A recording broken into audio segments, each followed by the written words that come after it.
those nerds out there. But Thomas Bryant's jockstrap, get him out of here. How does that not indicate to you, like, hey, sometimes, like, these prospects are awesome? Donald, get back. They snatched that chain, boy. Get back. What's all wrong with about it? Popeye snatched that chain. Get back. We want that snack wrap. They got 3 flavors. Y'all got 1. Get back. Hey, everybody. Welcome into the Big Factor here on the Big Play Sports Network, presented by FanDuel. Ryan Tyler, Jack O'Rourke, Nick Padone, and Rob Watson. I appreciate the clapping, gentlemen. Today is Wednesday, October 22nd, 2025. Gentlemen, we have a ton to talk about. The NBA tipped off last night. Before we dive into anything Cleveland-related, NBA kicks off on NBC for what was the first time in how long? Anybody know the exact time? 90s or something. Yeah, a decade. Been a long time, but we got a couple barn burners. We'll start here, Rob. I just want to get your thoughts. What did you see in Kevin Durant in Rockets uniform? A double overtime thriller, shy, showing you why he was last year's MVP. Back in form for the regular season. Great game to start off the NBA year. A great game, super sloppy start. If it wasn't for double OT, parlays would not have gone through. Not a lot of points to start it off. KD looked 40, missed a clutch free throw that could have won them the game. I forgot if that was overtime or the initial regulation. Rockets need to switch up the starting lineup. They can't play Steven Adams and Amen Thompson at the same time. Did he call a timeout? He did, but the refs just didn't see it. So, like, the refs are thinking, like, they know that the teams both have no timeouts. They usually just assume people don't do that. The Thunder won anyway, so it worked out. But, yeah, bad miss by the refs, but whatever. It was a good game, though. Great game. KD thought he would have shot a lot more. Like I said, Rockets need a point guard, or I would just go smaller. I would make Sengun the center because they got 2 non-shooters on the court, so it clogs up the I texted you guys last night when the game was almost over, and I said Alperen Sengun cries every single time he shoots the ball. He does, but he's like actually a really good player. He is. I'm not saying he's not. Upsets me. I'm not saying he's not. He's up there with Luka, man. And I don't know. Luka wasn't doing too much of that yesterday, but Sengun is like a flop master. Caruso had the most clean block I've ever seen. The most clean block I've ever seen. Caruso missed dunk was iconic there down the stretch. Oh no, I don't know what he was doing with that. He wasn't making that. But I just the Thunder were just it was so perplexing to me because they just refused. Chet fouled out, and then when he wasn't, they refused to play a second big. So Sengun was just shooting 6-footers over Caruso just for free until he tried to fade away, and he got it packed. But they won the game. Shea just turned up at the end. Little 30 ball to cover. Thunder are probably going to go back to the finals. They did all that without Jalen Williams. It's over. Well, shout out to Big Factor for smacking our first parlay of the NBA season. Rockets +7, +6.5, whatever it closed at. Told you guys yesterday. Well, we'll get our first Cavs parlay of the season. Hopefully, we called a Matthew Schaefer goal, I believe, as well. Your boy on the Islanders, who are the winner. How about us? Yeah. How about us? Who'd have thought? You don't want to hear me talk about the Lakers game. We'll get sidetracked, bro. Jimmy Butler's gross. It's so disappointing. The Warriors are just a way better Jimmy team. Butler the third. He's going by. LeBron kind of going by the third now? They kept showing LeBron. JB3. He kind of looked like he hates his life. Because the team sucks. Do you know Like, how wants much to it go upsets somewhere me to else? watch DeAndre Ayton play basketball? That might be the worst player in the NBA with the most talent. It's disgusting. The most finesse big. He's scared of contact. He doesn't roll. He doesn't hit on his screens. He does nothing. He goes out there and he's just a waste of space. And with someone who has so much talent coming out of Arizona, it's just honestly disgusting to watch. And I know Lakers fans will be sick of it. You guys have DeAndre Ayton and Jackson Hayes as your centers. It could not be much worse. But Luka Doncic looked amazing. He lost weight. Yeah, like 49, 12, and 7. Great player, but they're not going anywhere this year. Well, speaking of disgusting to watch, Cleveland Browns offense, we start there. Rumors, Garrett Wilson potentially being moved from the Jets. I don't know if that's a real rumor or not, but it's circulating on the social media streets. Yeah, he'd be welcomed here in Cleveland without a doubt. He'd be the immediate #1 wide receiver. I'd say top 15 wide receiver in the NFL right now. Obviously, he hasn't reached his full potential, but a lot of that is due to poor quarterback play ever since he got in the league. Hasn't had somebody consistent to deliver him the rock. Well, I wouldn't change here. My question – oh, no, absolutely not. My question to you guys is, one, is this rumor real? If you guys think, and 2, what would you give up for a guy like Garrett Wilson? Yeah, I mean, until somebody credible puts their name on it, it's definitely not real.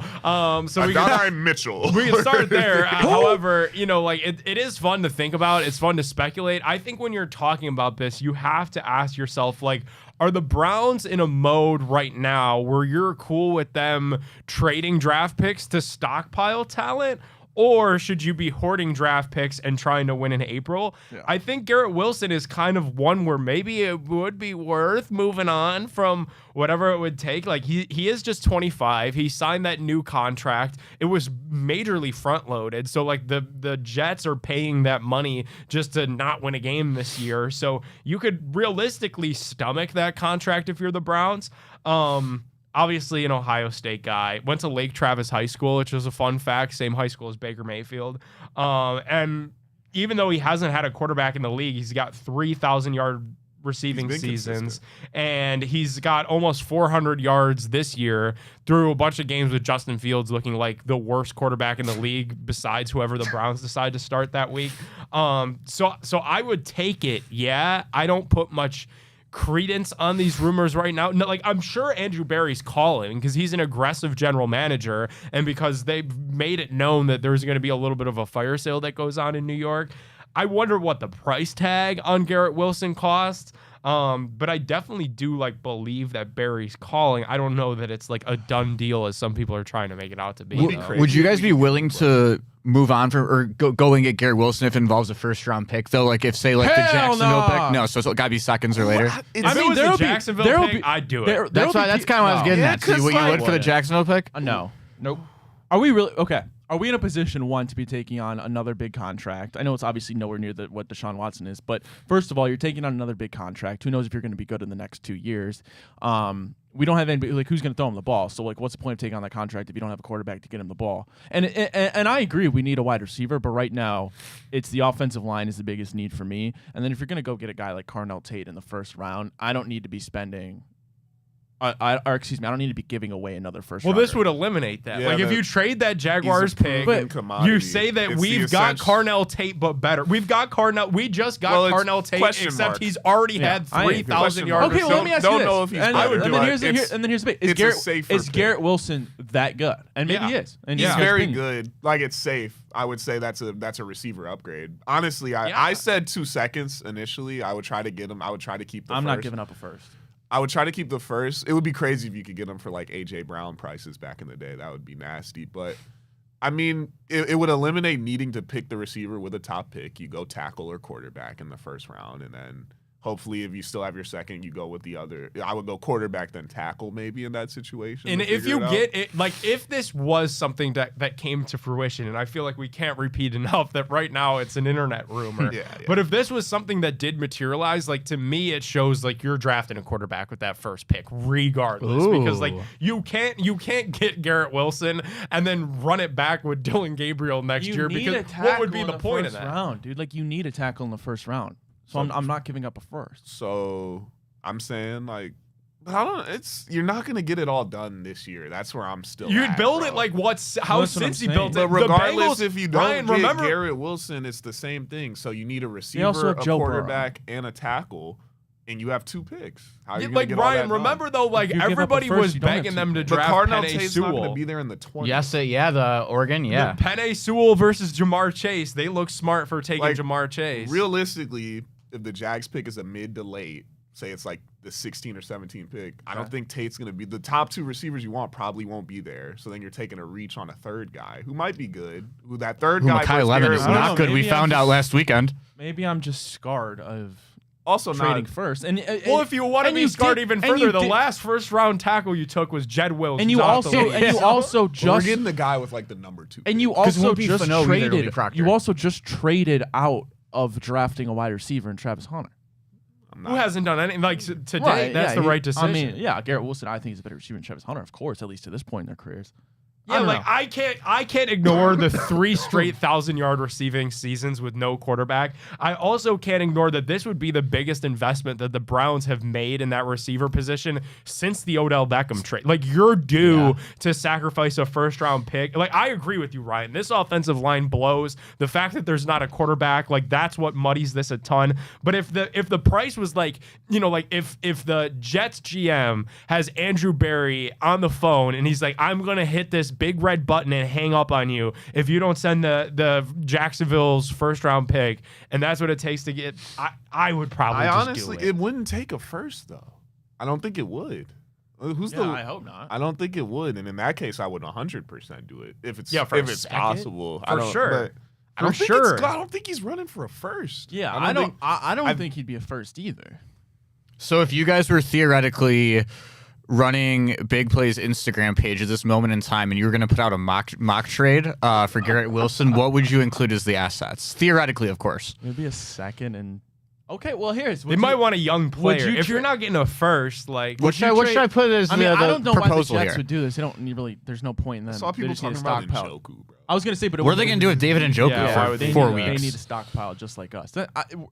I don't know. I just don't love the idea of trading more assets. I also think that that's why this is just a rumor and nobody credible's put their name on it, because the Browns are in a, like, whether we love it or hate it, and like this came out this week because it seems like the Jets are open for business for everybody, including Garrett Wilson. And like we're doing this because the Browns won a game and because everybody's flying a little bit high on the team.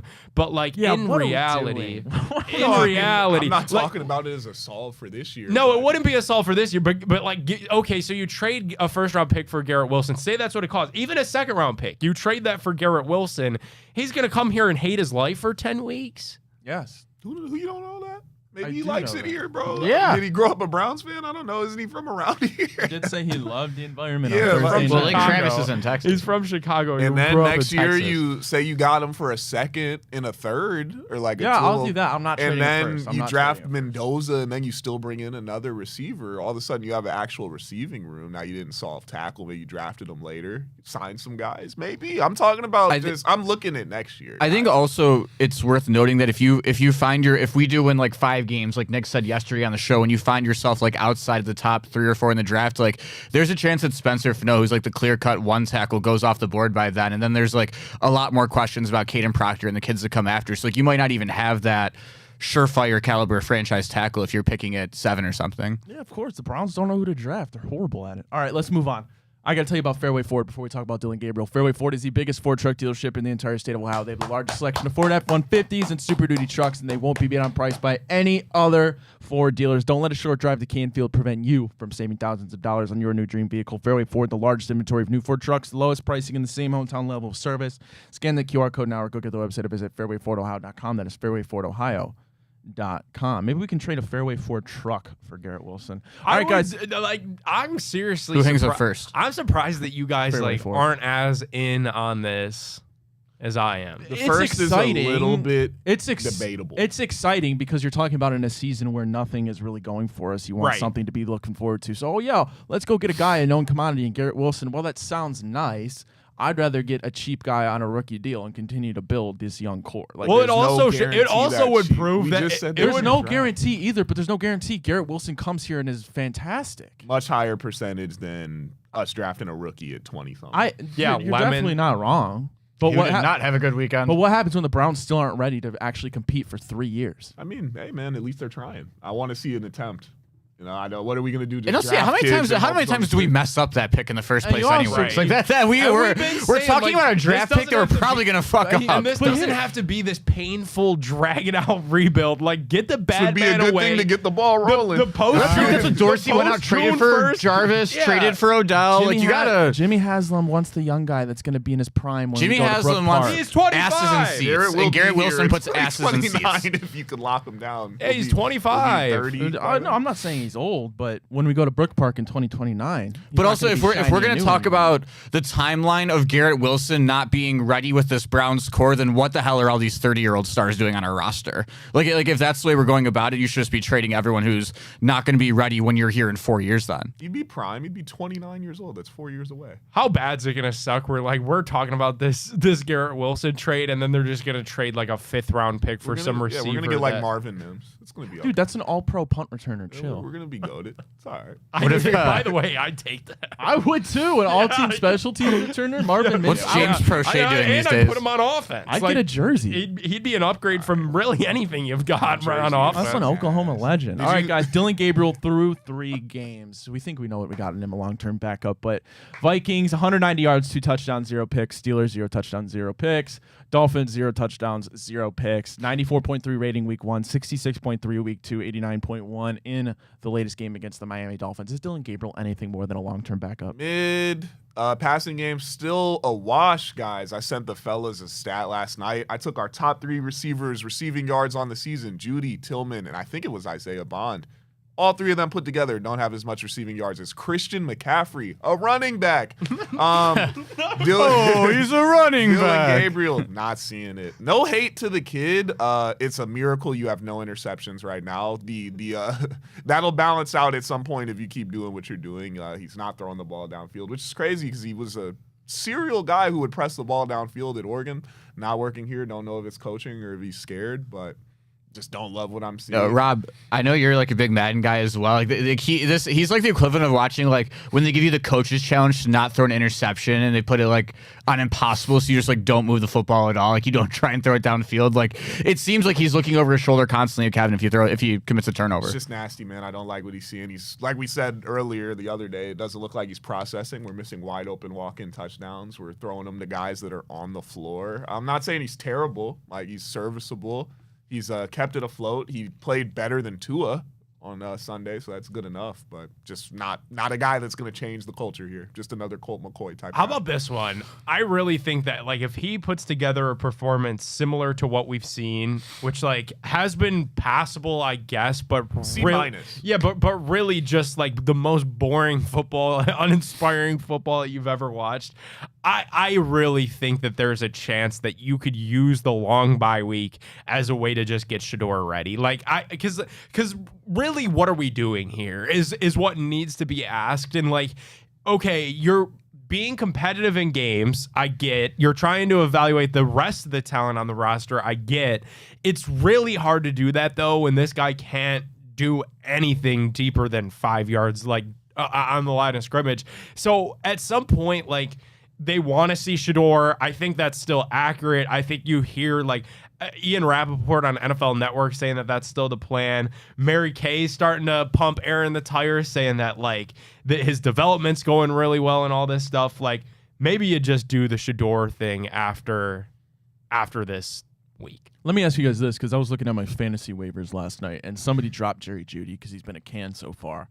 Is it worth putting a decent amount of fab on him to get him in the waiver wire in hopes of Shedeur starting and kind of reigniting Jeudy? Probably. It's probably worth it just because like this is the Cleveland Browns that we're talking about. Like even if they don't make the switch during the bye week to Shedeur, like it can't be much longer of this because like yes, and I feel like bad disparaging the kid because he's not the reason why they're winning or losing, but at the same time, he is the most boring quarterback that you could possibly put out there. So in a season when you're looking for answers and you're trying to figure out what any of this means at all, like you know what you've gotten him through 3 games. Like I'm dead serious. Like I would like If they cut Dillon Gabriel after this season, I'd be mad because I'd be like, that's a guy that's worth keeping around. You know that he's not going to cost you games. You know that you could put him in as a backup and he's not going to royally screw like anything Case up. Keenum. Yeah, but like, cool. Okay, yeah, like I'm not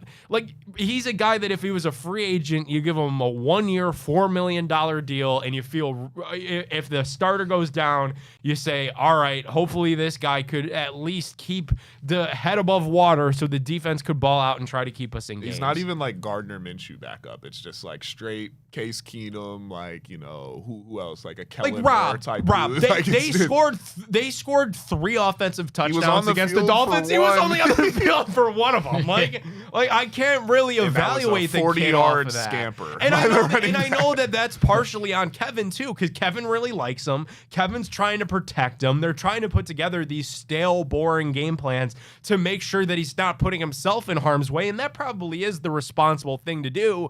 But it's prohibiting you from getting a read on anything else that's going on. It's prohibiting you from increasing Njoku's draft stock at all. It's prohibiting you from seeing like is Jerry Jeudy a wide receiver 1? Is he a wide receiver 2? Is he even a National League football receiver? Like you're not able to answer any of these questions because Dillon Gabriel can't really do anything. I mean, Amon-Ra's kind of a slot guy. He could do more, but he does damage in the slot. Right. What do you guys think about? I've heard this. This is a real rumor I've heard from some actual sources. They're saying it's just Shedeur for the last 4 games, no matter what. What do you think? You're gonna wait till week 13? I've seen some to of see that him? that people have said like he's gonna Regardless. he's gonna guarantee Yeah, get just his 14, 4 games. 15, 16, 17. That's I it. hope that it's not. I hope that it's not like as boring as it's looked, and like we literally just have to like. Yeah, that means Dillon till like December, Yeah. January. Yeah, That- I don't know that I locked could in. stomach that. Like, That's- unless he But there's unless he games you continues to could win, though. unless he Yeah. continues to grow. Like maybe there's a world where they put more on his plate and he's able to do some things and push the ball downfield. But to answer Ryan's original question, like through 3 games, he's shown me absolutely zero signs. Like even in the preseason, like at least Shador gave me that Panthers game, and I could hang my cap on that. Still and say, the best 2 throws I've seen. yeah, this this by the way. season, this entire the season. best 2 throws I've seen the whole year. So Not like even at close. least I have that to look back to. Whereas like in 3 crazy, regular season bro. games, I have not even seen a flash of like that's an elite throw or like that's an elite trait that he just put on display. Like he quite literally could not be doing less right now. He's just there. Doesn't seem like, I mean, and we talked about this ad nauseum. The Browns are just, they're panning out for the rest of the season so they don't run out of options under center.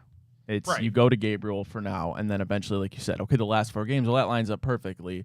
You throw Shador out there in hopes that he can cook up maybe something. And Rob, I love what you said. Like he's either going to be great or just straight butt cheeks. It's a boomer bust, but you throw Dillon out there, and if that's the plan and you're not going to deviate from it, if you somehow drop a game to like Tennessee or it gets ugly and you play someone that might be okay like Chicago, and then you're committed to it, and you got to, because that's how you'll lose. Dillon will get ruined.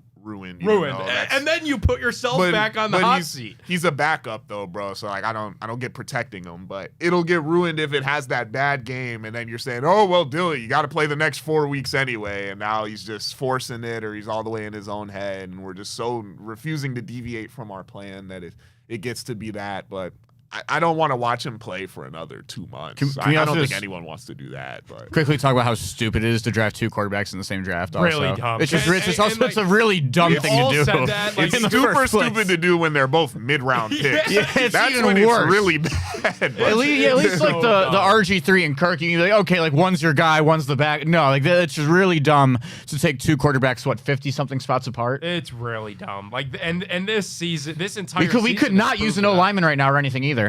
Yeah, Xavier or Watts would anything. be moving Yeah, mountains. free Xavier Watts would be moving mountains with I his 3 fear. interceptions. Ozzy Trapilo would be moving mountains right now. Nick Emenwari would be moving mountains. Dude, you could have Fucking drafted Tyler a Shuck. fullback. Like Yeah, Kyle Juszczyk 2.0. That Dude, Dillon, like- I just remember when we saw that come across the board, man. At Pure we AD. just packed up our stuff. Everyone just said, La- what? No, that was Lakesburg. like- that was at Lakesburg. Because I think we were all at least like probably an hour from home at that moment in time. Like We were- some of us were thinking receiver, We also middle of the we all road, like, decided to stay like an extra anything. round of the draft essentially just to see if it was Shador. Then we and thought then, it was Milrow for Bro. a second. Or but Milrow, someone yeah. traded up and got him, I think. We Yep. traveled Seattle. to Seattle Bigfoot's at 91. backyard. Yeah, we traveled did. to Yeah, we were in Bigfoot's Radiator backyard Springs. to watch the Browns draft Dillon Gabriel in the 3rd round. Yep. Yeah. All right, well, I'm by the way, like again. Never mind.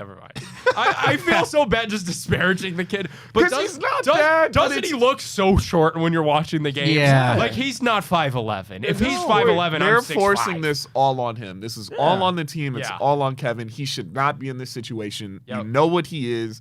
They're trying to wait. They need Shador to sell tickets at the end of the season. Yep. You're gonna miss a lot of mid-round mid-season Dude, you got tickets. tickets were going for $10. You need to sell Barely. tickets It's right gonna now. get bad, but they're gonna wait because Kevin thinks he's gonna try his best to have Shador ready for 4 games. It's your wild he's card gonna, up your sleeve. He's It's your gonna last pray that Josh Allen isn't playing somehow. He's gonna pray that the Bengals are out of it and that they don't you put know Joe what Burrow it in the is? game. It's He when you wants- have $1 left in your bankroll. Delusion. It's when you have $1 left in your bankroll and you put together an 18-leg Yes, parlay. he's to try hoping and it get to hits at the end of the $600. year. First touchdown. He's He's hoping that's- He's putting all of it on He's black. saying he doesn't want to overexpose It's PJ Shador Tucker, too early. 6'3", one night bro. only. He's saying he's praying that he looks good in those 4 games so he keeps his job. That's it, bro. That's it. really dumb.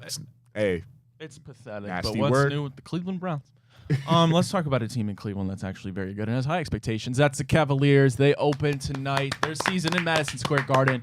Line moved in favor of the Cavs a little bit. They're now just 1.5 point underdogs. We'll dive into all that, but I got to tell you about our friends at Garage Beer, because Garage Beer comes in just 2 flavors, classic light lager as well as that classic lime. No frills, no bitterness, no IPAs. It's just beer the way you want beer to taste, and that is beer-flavored beer. You can scan that QR code now to find local retailers who sell Garage Beer near you. Again, that is drinkgaragebeer.com. All right, Cavaliers season finally tipping off. It's been a long couple of months without basketball. Rob, what are you most looking forward to tonight? What's the X factor for the Cavaliers in this one to get a win on the road in game 1 of 82? Ooh, that's a tough one because I don't exactly know how they're going to play the rotation yet. Is it just scoring more points than their teams? I mean, obviously, obviously, you know, that's one. I would say the rebounding battle because that's always a thing with New York. But Josh Hart and Mitchell Robinson were just ruled out of the game. 2 guys that were known to just completely bully us on the glass every time we played New York. So that's probably why we're favored now. Yeah, just winning on the glass. It's a feel-out process. I can't really come with a super key to the game. I haven't seen either team play yet this season. They could be completely different styles of ball.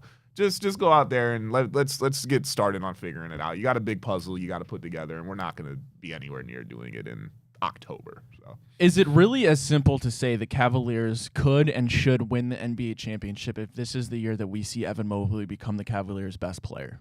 Oh, yeah. Yeah. Oh, yeah. If he takes that big step, because they've been like the smoke I've been hearing on this guy all offseason, they're talking about how confident he is on offense, how they're going to have him initiating offense, how he's finally going to be that guy that maybe he calls Jared Allen to come set him the screen. Now he's just going to take over and he's going to have the nights where he's the go-to guy. If he can become that and it's something consistent, and then Donovan Mitchell is your second option, he's Robin, then the sky's the limit. That's what we've been talking about for years ever since you got Evan Mobley.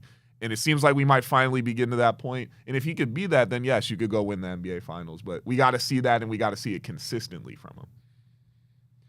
Pretty much. I mean, like, and I'm curious, like, for tonight and for, like, really this week, I'm curious to see how the new additions look. Because I do think, like, Kenny Atkinson last year, when he was, you know, given the cards of, okay, you've lost George Niang, you've added DeAndre Hunter, like, they didn't miss a beat. Like they literally fit that as seamless as they possibly could. Obviously, you wish you would have gotten a little bit more out of Hunter in the postseason, but whatever, you had the whole offseason to regroup and figure that out. So I'm curious to see, like, how Lonzo Ball really looks tonight. I'm curious to see the rotation with, like, how much Larry Nance Jr. we see, and ultimately how they manage no Garland and no Strus. Like, those are 2 guys that were meaningful pieces of the 64 regular season wins last year. So, like, somebody else in the interim is gonna have to step up, and who that somebody else is, I don't know. Like, I think it's Tyson, Porter Jr., Sam Merrill. That combo, they'll figure it out. Night to night, who's having the best day? I think. I'm not sure. Really, that's why I want to see how it works out. I think we should see a lot of Larry Nance, though. And I want to see Thomas Bryant. That's the main thing, is I just want to see how they could actually keep Mobley and Allen rested, so I would stop seeing those end-of-game moments where you would question their effort, or you would think, oh, they're leaving stuff on the table, because you actually can get Larry Nance in the game for 25 minutes and he could be productive. There's not this huge drop-off when you take these guys off the court. I'm with you guys. I don't know what happened, like, but I was, you know, kind of like wavering on the fence. And just like when we talk about expectations for this Cavs team, like, I consistently, like, kind of went back and forth between, like, yeah, you have to make it to the finals versus, okay, Eastern Conference Finals is good enough as long as you're competitive. With all that we're talking about and understanding that this is the last look that we're going to have of the core 4, this is the best the roster is going to be, I'm, like, officially ready to jump off the fence and just say it's title or bust this year. It really is, because, like, if you don't win it, or even if you don't make it to the finals, for sure, like, this core 4 is as good as history. I don't know, like, is Dan going to want to continue paying the second apron? Like, the second apron is this hot buttony term because it prohibits what you can do, like, in the offseason in terms of trades and free agents. But people don't realize, like, you're also having to pay, like, an insane luxury tax threshold. So, like, is the owner going to continue to sign up for that if the team isn't championship ready? Like, Go win the title this year, man. It'd be awesome. You're 10 years. It'd be unheard of as well. Like the fact that you won it in 2016 and you could be back there 10 years later. You were in the finals in 2018. So if you could get back in 8 years, like that's kind of an unprecedented turnaround. And I think Altman would deserve a lot of credit. I think Kenny would deserve a lot of credit. And I really think it could happen. Like, like curious to see how the Knicks look tonight. They're going to be undermanned as well, but the path is so clear for the Cavs. Bron said it too yesterday. How about that? So is this clearly the best and deepest roster the Cavaliers have had since 2016? Insane. Yeah, for sure. Not even Without close. a doubt. Not even close. Insane. You could go 12 deep, 12, 13 deep if everyone's healthy. They won't do that, but you have the opportunity to do that in the regular season to not get everyone worn down. But everyone can contribute. Even the dudes that are like two-way G League guys are pretty solid players. They just won't have the chance to play here. So even like I get like the brand name, like LeBron James and Kyrie Irving, Donovan Mitchell and Evan Mobley are not of that ilk yet. But I almost wonder if like the rest of the team is better than even 2016. we'll have to see. I'm not ready to say all that yet. A lot younger. We have more team. guard depth on this team, right? A lot younger of a team. But, I mean, but like Strus and Hunter versus Shump and JR. I don't know. Kevin Love versus you got to Jared see Allen. how it comes along. Got to see how it goes. We could have those discussions if they actually make it to the finals. Then we could start comparing the two championship teams we've seen. But just on paper, like they have no excuses. I guess that was really my point. Like on paper, you have no excuses if you can't figure this thing out. Like I was campaigning like make a splash. You see KD play really well. I'm sure LeBron will be back at some point playing really well. You decided to improve on the margins. I ultimately think that's smart. I can't identify one Kobe Altman move that was made this offseason that I disagreed with. So there's no excuses. Like we're all fully on board with this team. I feel like we learn very little from the regular season because they are going to be really good. Regardless of if they win 55 games, 65 games, they're going to be an awesome regular season team, but we know what it's about. All right, well, the NBA is back. It's time to call our shots, and I'm going to call the first shot by telling you if you go to Bloodview Haunted House, you're going to have fun, and you're going to get scared. Are you ready to get in the Halloween spirit? Then you need to grab your friends and head over to Bloodview Haunted House in Broadview Heights, because it's not just a haunted house. No, it's an interactive experience where the nightmares come to life, and the best part about all of it is every single ticket that you buy, it helps support local charities. They're open weekends through Halloween, Friday and Saturday nights, open until midnight, Sundays open until 10 p.m. So if you're looking for big scares and a good cause, and you know Bloodview is a place you can get all the details at bloodview.org. Halloween right around the corner, so don't miss your opportunity to check it out. We had an opportunity to go a couple weeks ago, and it was an absolute blast. We rolled the package on here a couple times. One of the best haunted houses I've ever been to, if not the best and the scariest. All right, guys, NBA is back. It's time to call our shots so we can look like geniuses or idiots at the end of the regular season when we play all 82 games. We'll start here. NBA regular season MVP. I don't know which one of you want to go first. Shai right now is leader at plus 160, followed by Jokic, Doncic, Wembanyama, Giannis Antetokounmpo, and rounding out the top six is Anthony Edwards. Give me Jokic. He's going to put up unreal numbers, and he probably should have won it last year. And so Shea won it last. Yeah, voters fatigue, though. Give me Jokic. Nick? Give me Donovan. Wow. Give me Donovan Mitchell MVP. I think he sees all the stuff that was written about the Cavs, and he kind of said it himself. Like, you guys are going to throw us in the garbage, and for good reason. He kind of like agreed with the narrative that was going to surround the Cavs the entire offseason. I think something might have awoke inside of Donovan Mitchell in that Pacers series. So I'll take Spida MVP. Jack, get in your bag. Yeah. Cant-Man becomes Ant-Man. The NBA is going to force feed Anthony Edwards as the next face of the league down everyone's throat. It's time for him to get an MVP. I'm surprised nobody said Wembanyama. Could this be the year he does it? Might just be too soon. It's my depoy. There we go. All right, well, we can go shift over to Depoy.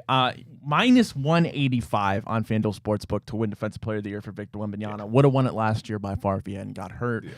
By default, Mobley got it. Any other hunches, or is it just straight Wembanyama? I mean, unless he's hurt. Like, if he gets hurt, there's good value on the board. Like, where's Davis at on there if Wemby gets hurt? Even though he gets Anthony hurt Davis is 5th plus 1,800. Mobley's 4th plus 1,500. Same odds as Amen Thompson. Chet Holmgren is 2nd at plus 650. If I had to bet someone that wasn't Wemby, I would go Anthony Davis. Okay. Wemby. Jack? Swipe God Dyson Daniels. He should have. They did. No, they didn't. He They came in didn't. second, I think. I picked him last year. You guys got mad at me. Swipe man. God. All right, NBA Rookie of the Year, by far the favorite at -220, of course, is Cooper Flagg. Second, Ace Bailey, followed by Trey Johnson, Dylan Harper, VJ Edgecombe. I know that's a Jack O'Rourke favorite. And then Con Kneppel at +2200. Another chalk pick for me. Give me Cooper Flagg. Yeah, so they're gonna pick Flag, but my second pick would be Dylan Harper. But the only guy who I'm a bigger fan of than VJ Edgecombe is Ace Bailey, so I'm going with Ace Bailey. All right, NBA Sixth Man of the Year, Naz Reid, the favorite. DeAndre Hunter, second at +1100, followed by Josh Hart, Trey Eason, Anthony Simmons, and John Collins. Tari Eason. Hunter's going to start, so I'm not betting on him. Yeah, that's where my head was at. Say those names.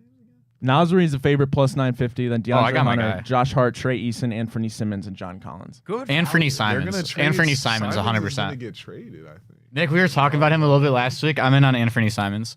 I don't know. I don't like any of those names. Give me Josh Hart at 11-1. That's a good Or one. Naz Reid. Like, the favorite at +950 is really good value. If the Rockets keep bringing Reed Shepherd off the bench, give me Reed Ooh, Shepherd. former top pick?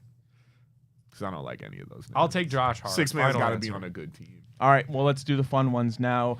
Who is going to be the 2025-26 Eastern Conference winner? Cavaliers are the favorite at +210, followed by the Knicks, then the Magic, Hawks, Detroit, and Boston, even without Jason Tatum, has the fifth best odds at +1100. Give me the Cavs. Cavs. Jack? I feel like I gotta just make sure we don't go 4 for 4 on the Cavs because that way something bad will happen. So I'll go with the Orlando Magic. They were the worst 3-point shooting team in the NBA last year. They go out, get Desmond Bane. I'm a huge Paolo guy. Him and Franz are fun to watch up front. So that's my save the Cavs pick. All right, and coming out of the West, Oklahoma City is the favorite to repeat at +125, Denver +400, Kevin Durant and the Rockets +1,000, Clippers, Lakers, and Timberwolves. I'll take the Nuggets. I'll take the Thunder. Nuggets. I'll go with Rob. All right. Well, it's time to debut our first Cavaliers FanDuel parlay of the day. Nick, why don't you tell everybody about FanDuel, and we'll get out of here. Absolutely can't wait to get on FanDuel this evening for some basketball action.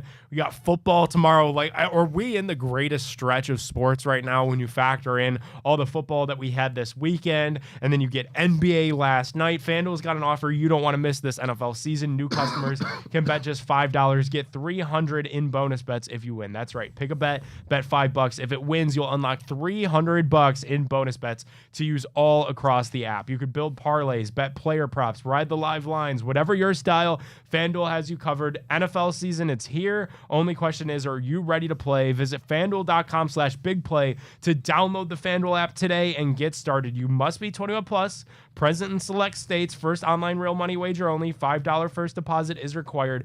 Bonus issued as non-withdrawable bonus bets, which expire 7 days after receipt. Restrictions do apply. See full terms at sportsbook.fanduel.com. Gambling problem? Call 1-800-GAMBLER. Visit FanDuel.com/RG. All right, Jack, can we go 2 in a row? You know what Yeah, to do. let's do it. Let's try and get 2 in a row here. Your Cleveland Cavaliers are going into the chin of Madison Square Garden tonight to start off the regular season, facing off against one of the toughest teams in the NBA, one of the toughest environments. And hey, we're going to go out there and get it done anyways. We're starting out Cavs money line. We're going to have a Cavalanche. It's been too long. Donnie Bucket's initially going 25 points. Evan Mobley, just 15 points. We're starting him off light here early on. And then Lonzo Ball, he's been playing a lot with DG out. He's going to get 4 helpers tonight. That's how we're going to do it. Cavs money line, Spider to drop 25. Evan Mobley to score 15. Lonzo Ball to record 4 assists, plus 480 on the FanDuel Sportsbook. Ryan, I feel good about 2 in a row here. All right, you heard it here first. Hey, before we head out of here, I got to tell everybody we're going to be at Lakewood Truck Park tonight for the Cavaliers season tip-off in Madison Square Garden, full court Cleveland, doing a live show. That's Rafa Hernandez, Brito, Sam Amico, and of course Cavaliers legend, 3-point sniper, shoot it, Booby. Booby Gibson going to be there at Lakewood Truck Park. So if you're looking for something to do, pop on out to Lakewood Truck Park and watch the game. Can I do a social with some experiment, big Ryan? play crew. Yeah, go for it. Okay, so if anyone's listening right now, if anyone mentions to me at Truck Park that they heard the show today, I will buy them the chocolate-covered pretzel booze shake if they are over 21 years of age. So that's my deal. Can I be included in that? Can I? If no one accepts the award, sure. Alrighty. Appreciate everybody tuning into the Big Factor on the Big Play Sports Network presented by FanDuel. Shout out Fairway Ford. Shout out Garage Beer. Shout out Bloodview Haunted House. Halloween quite literally right around the corner, so don't miss your opportunity to get scared for a good cause. Appreciate everybody tuning in. We'll be back tomorrow, same people, same time. Until then, have a wonderful rest of your Wednesday, and we'll see you tomorrow. Peace out.